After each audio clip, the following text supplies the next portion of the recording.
Excuse me. Hi, Sandy. Hi, it's Dave. Hi, it's Kirk. Welcome to the A.D.K Rock and Metal channel. Today we're doing more Broken Down and Pulled Apart. That's our series where we take a song, we break it down into 1 minute blocks, we go away, we watch it all, and we make our notes. Then we come back, present those 1 minute blocks to you, and give you our emotional journey and our overall breakdown thoughts about the song. Today's band is a band called Nightwish, who have been around since 1996. We're talking about the song End of All Hope, which came off of the 2002 Century Child album. It's the fourth album that they put out. Interesting to me that they did a music video for it, but was never a single. They had other singles off that album, like Everdream and stuff like that, but it was never an actual single, which I thought was an interesting topic or an interesting point to make. Because nowadays you wouldn't put a music video out unless it was actually a single, generally, in the Spotify world. But let's get to this. So this is Nightwish, End of All Hope. We're going to play you the first minute of the song for you today. There we go. Off to the screen. Minute here.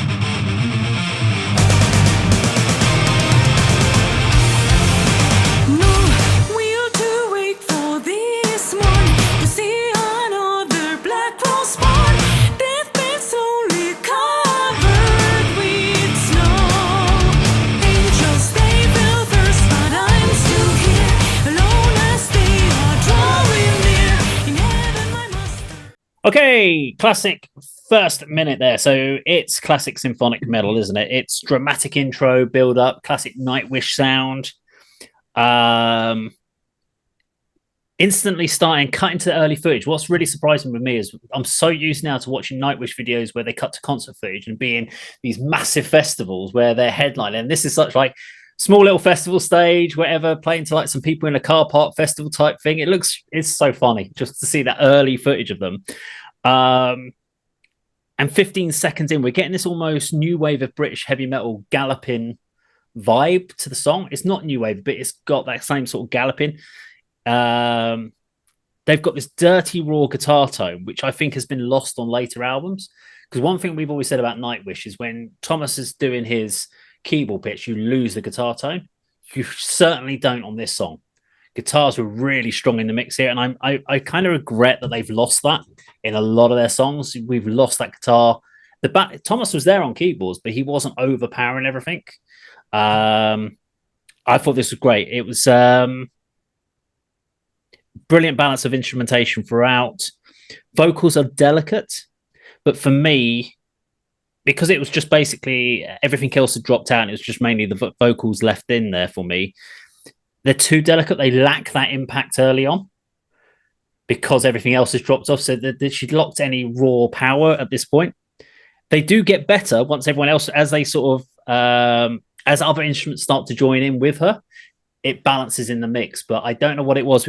This is probably the point where if I'd heard this back in the day when this came out, this would have been me going, nah, not for me. And this probably was one of those songs that I'd heard back in the early days of Nightwish when I wasn't listening to Nightwish and was like, nah, this is not for me, because her vocals, when she's on her own, pretty much with, what was it, bass and drums, I think, in that section, I was like, they're a bit shit, aren't they? There's nothing to them. They're just weak and there's no power to them.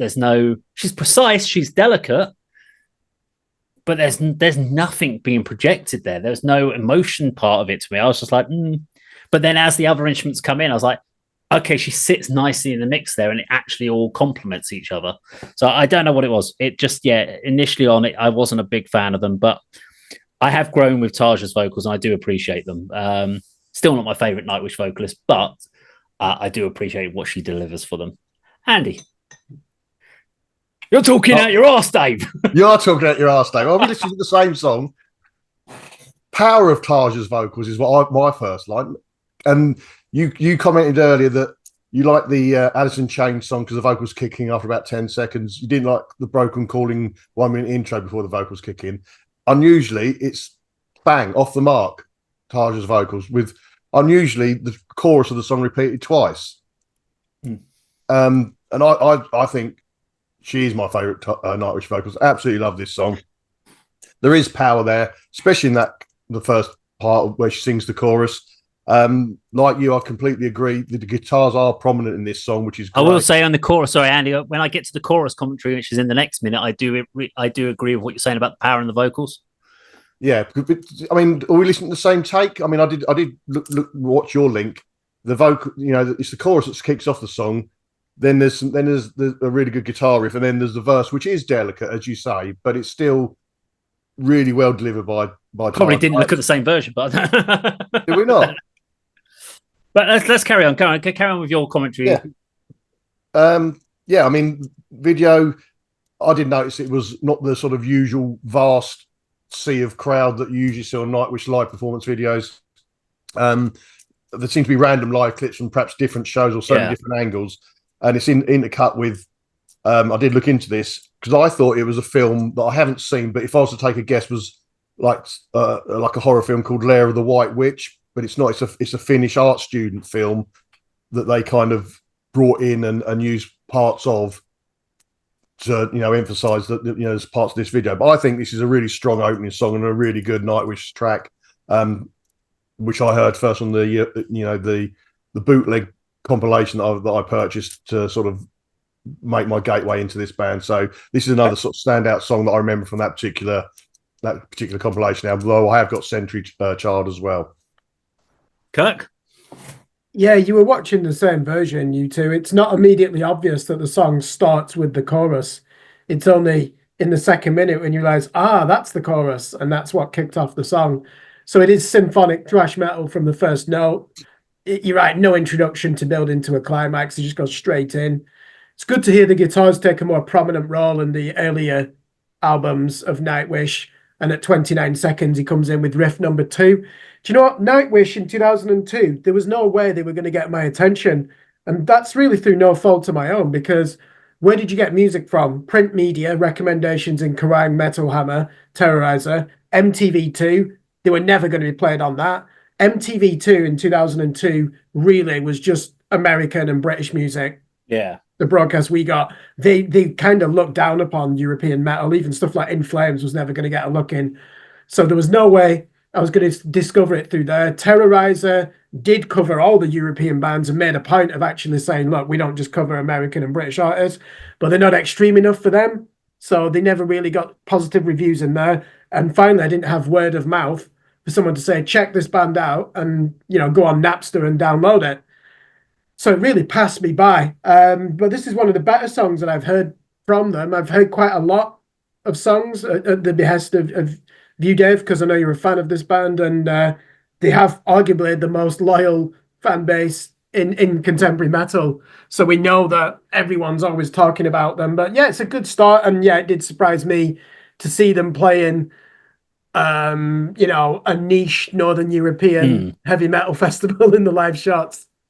I mean, this is my favorite Tarja era album, Century Child. It's going from their earlier stuff, because this has obviously got my other favorite song of Nightwish entirely, which is Everdream, is on this album, which I think is an absolutely phenomenal track. Let's play the next minute of the song. So it's minute 1 to minute 2 for you at home.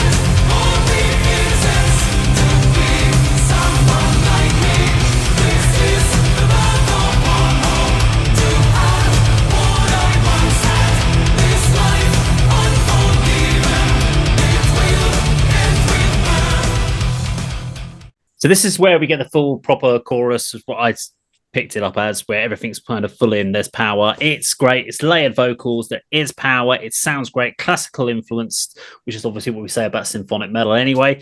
But it's the dynamics that have got that kind of classical music have been massively influential on the song. Love the guitar come through. The bass, though, is lost on this. And this is where I had to really listen and go, is that actually bass playing on this? And I think because the bass is just following the guitar line, it's not got a standalone, it's not taking its own space in the mix. So because the guitar is so much heavier now in this song, the bass is getting lost out on it. As far as the actual footage, trying to do a story at some sort of story video element with live footage doesn't work for me at all. I didn't understand what they were trying to do with the two. I'd rather they'd done live footage with behind the scenes in the dressing room or whatever, just behind the scenes on tour footage, or done a story element with a performance video like they did with Bless the Child when we reviewed that the other week. That made a lot more sense. You've got in a warehouse and a story video, and then you could put the two together. This one, I was like, you're just cutting to random live performance shots and a bit of a story. And I didn't know what I was meant to focus on from a video point of view. They should have just kept it to the live performance stuff and that, and just dropped the story element, because it didn't add anything for me from a video point of view. But Andy? Yeah, it's almost like it's one of those sort of videos that accompanies a soundtrack for a movie, which is why I thought and looked into whether it was the film that I was thinking of. But it seems like they've just taken sort of clips of this sort of university project that has been created by obviously someone they knew or from their hometown or whatever. So I don't think it was a complete finished film. It's just sort of various clips that interspersed, as you say, against the live footage, which, you know, you think it would work if you do that same sort of format with the band performing in the warehouse, like the other track that we covered. It does work, but it doesn't. As I agree, it doesn't kind of sort of fit together one or the other, or maybe chop away the film elements and put some other footage in there as well, just to sort of break up the live performance. But it's the song for me, rather than the video. It's just almost the video, just like an accompaniment to it. You know, just you said it wasn't a single, which so it's strange why they've done this, why they've put this together. Maybe they were doing it on, you know, for a favour and try and promote the sort of horror film that's sort of portrayed in it as well. But the parts of this song which I really do like, and it's focused in this minute, is the guitar parts on their own. They are more focused in this one than many Nightwish tracks. And we get another verse and a chorus, which is repeated quite a lot throughout the song. But again, it's a strong chorus. It's multi-layered, as you said. It does, you know, display the power and clarity of Tarja's voice. I think, you know, it really does focus on her as well. Okay, Kirk? Yeah, I'll keep it short. I can already sing along to the chorus when we reach the 1 minute mark of this song. And the star performer here is the drummer Jukka Neverlainen on the double kick drum. They're still a heavy band at this stage of their career, aren't they? And still want to be known as an edgy metal band who are bringing new elements into the music, which fast forward 23 years later, there are so many bands that sound like this now, but these, along with Therion, were one of the pioneers. Oh, is that it? Was that your final statement? Okay. Short. Fine. Okay, let's move on to the next one. So this is where are we up to? Minutes 2 to minute 3 for you at home. Actually, let's go from minutes 2 to the end. So we're gonna do the last couple of minutes for you at home.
Okay, for me, we've got this cool chuggy section. This is the mid section. I call it the chuggy keyboard section. Nice mid section here. Absolutely awesome. Really cutting back to the dramatic vocals is a nice touch. So they kind of do. Sometimes you have like this midsection where there'll just be a midsection, vocals disappear. But what they've got here is this keyboard chug, then cuts to some vocals, then back to the keyboard chug, then back to the vocals. So it's nice that you get sort of back and forth, rather than half of it being that and then half of it the vocals and then going to the next session. So I like the fact that they repeated those sections. I mean, it's a great headbang track, actually, which you don't always think about with Nightwish songs, as you think they're going to be dramatic, but you don't really think of them as headbangers.